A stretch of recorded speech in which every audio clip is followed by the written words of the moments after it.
por su valentía, porque él tiene años también, como tú, denunciando a este cínico de Ernesto Zedillo. Ya llegó también a la mesa y escribe, César: el cinismo de Ernesto Zedillo no tiene límites. Más allá de ser el peor presidente de la historia, de ser el responsable del Fobaproa, de ser violador de derechos humanos y ordenar diversas masacres, quisiera que me responda lo que le he preguntado desde hace 27 años. ¿Por qué protegió a Amado Carrillo Fuentes, quien aportó millones de dólares a su campaña a la presidencia? ¿Y por qué protegió a los narcotraficantes Amezcua Contreras, líderes del cártel de Colima y reyes de las metanfetaminas, que el día de hoy forman parte del cártel Jalisco Nueva Generación? Preguntemos a quien fue su secretario particular, Líbano Sáenz, quien era quien recogía el pago de los narcotraficantes. Qué duro mensaje pones en lo que antes era Twitter, ahora X, César. Te saludo con mucho gusto, te mando un abrazo.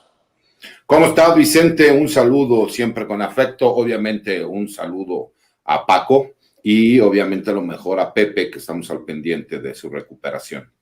Mira, fíjate, Vicente, esto es nada más para que la gente recuerde un poco quién es Ernesto Zedillo. Incluso subí ahorita a X, lo que antes era Twitter, el hecho de, imagínate, traer a Ernesto Zedillo para hablar de la división de poderes y el respeto al poder judicial. Es como si reviviéramos a Díaz Ordaz para traerlo a una conferencia de respeto a los derechos humanos, ¿no? Así de ilógico me parece el hecho y la desesperación de quienes claman por la división de poderes, sin olvidar que obviamente todo lo que ellos han estado intentando, Vicente, saben que no procede. Así como hay muchos, ¿no?, abogados o pseudo especialistas que dicen, si su abogado está a favor de la reforma judicial, cambie de abogado. Yo les diría, si su abogado cree que puede promover un amparo en contra de la reforma constitucional, inmediatamente cambie de abogado, porque ese no sabe, ¿no?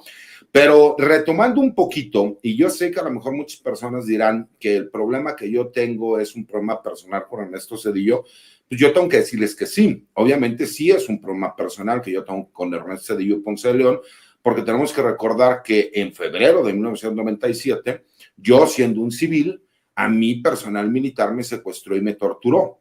Y yo pensé que, la verdad es que pensé que iba a perder la vida. A lo mejor no es que sea yo muy valiente, a lo mejor es que me volví indolente ante todo este tipo de situaciones.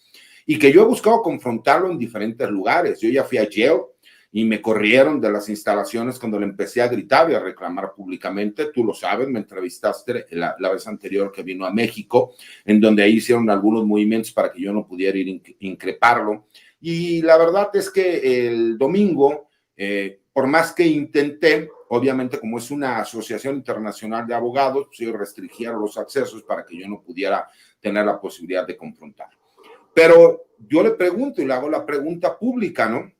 ¿Qué pasa con estos nexos que están documentados? Y que no nada más lo digo yo, muchísimos medios de comunicación han hecho sus investigaciones y han llegado a la misma conclusión, que en el sexenio de Ernesto Zedillo Ponce de León se protegió a narcotraficantes. Yo sí muestro las pruebas, nosotros sí presentamos las denuncias en su momento y fuimos atacados por un gobierno. Para todos aquellos que hoy hablan de tiranía, mi querido Vicente, yo les quiero recordar que en los tiempos de Ernesto Zedillo no tenías derecho de réplica, no podías utilizar ningún medio de comunicación porque no existían las redes sociales, iniciaba el internet por aquel entonces, no tenían la posibilidad de que ningún medio de comunicación, porque además el gobierno era quien les daba los espacios para que, y las concesiones, pues no podías tú ni siquiera tener la oportunidad de decir qué es lo que sucedía. Yo quisiera que hubiera pasado lo de mi señor padre en estos tiempos, con la edad que tengo, la experiencia que tengo hoy, y con todos los medios de comunicación que existen, sería otra cosa.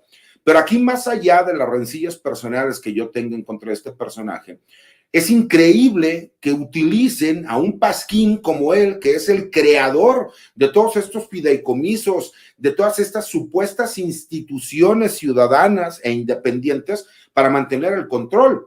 De facto, el PRIAN nace con Ernesto Zedillo Ponce de León.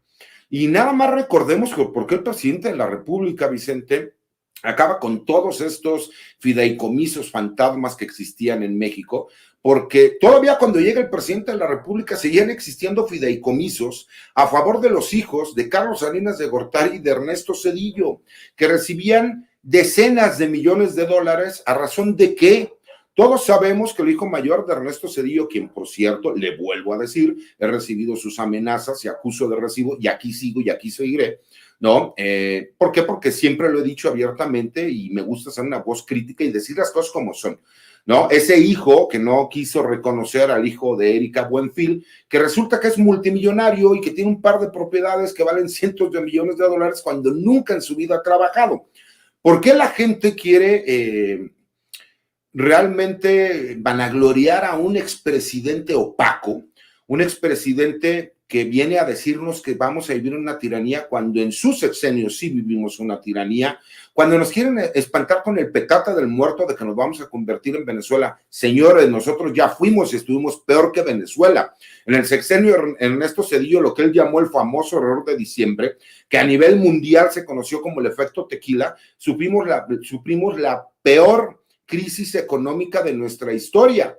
Y eso fue a razón de los errores que él cometió y que se convirtió en una verdadera tiranía en donde la gente no podía ni siquiera salir a expresar ni hacer uso de la manifestación pública porque eran reprimidos. Ya lo dijo bien Paco, se utilizaba la fuerza pública para reprimir a la gente. Y es increíble que el día de hoy quieran venir y hablar de un personaje que, imagínate, sigue hablando de garantías individuales y no reconoce en ningún momento a los derechos humanos porque fue una reforma del año 2011. Un personaje que tiene décadas viviendo fuera de México y que quiere venir a darnos a nosotros una lección de moral cuando ha sido el peor y más gris de los presidentes de México, que además estuvo ligado con narcotraficantes, que las acusaciones las he hecho yo de forma directa y jamás me ha salido a desmentir. ¿Por qué? ¿Por qué cuando lo fui a confrontar ayer no me dijo nada? ¿Por qué mejor a una conocida mía le dijo, pues es que fue la información que me pasaron en su momento y yo me equivoqué? Pues sí, pero ¿por qué? O sea, qué fácil es destruirle la vida a una persona y a una familia diciendo, chin, es que me equivoqué, me enojó que él hubiera hecho investigaciones en contra de mi familia. Ese es el tipo de presidentes que tuvimos y que él a su vez, recordemos, que no haya sido un demócrata.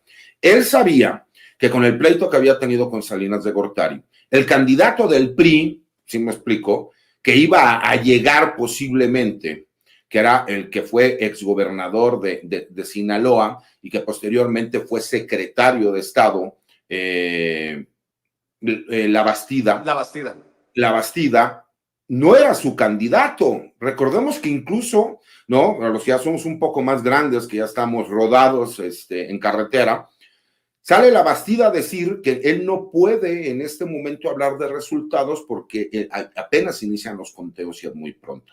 Recordemos quién crea al INE, que posteriormente lo transforman en el IFE, quién es el que pone a todos estos magistrados, ¿no?, del Tribunal Electoral, quién pone a todos los ministros de la Corte, con los cuales él tuvo un poder inmesurable. Imagínense 15 años a partir de que él deja a los ministros tener control total de la Corte. Entonces, para que no se nos olvide que él todavía llegó, señaló y dijo la vez pasada que vino a México, que el problema del neoliberalismo es que no le habían dado la oportunidad de que se vieran los resultados. O sea, llevamos 40 años jodidos como mexicanos porque él realizó el robo más grande de la historia al convertir deudas de privados en deudas públicas y que todavía faltan más de 40 años para seguirlo pagando y que todavía nos pedía que le diéramos 30 años más al neoliberalismo, ¿no? Como lo dijo Paco, él vende empresas mexicanas y él secretamente se convierte en socio de estas empresas, lo contratan todavía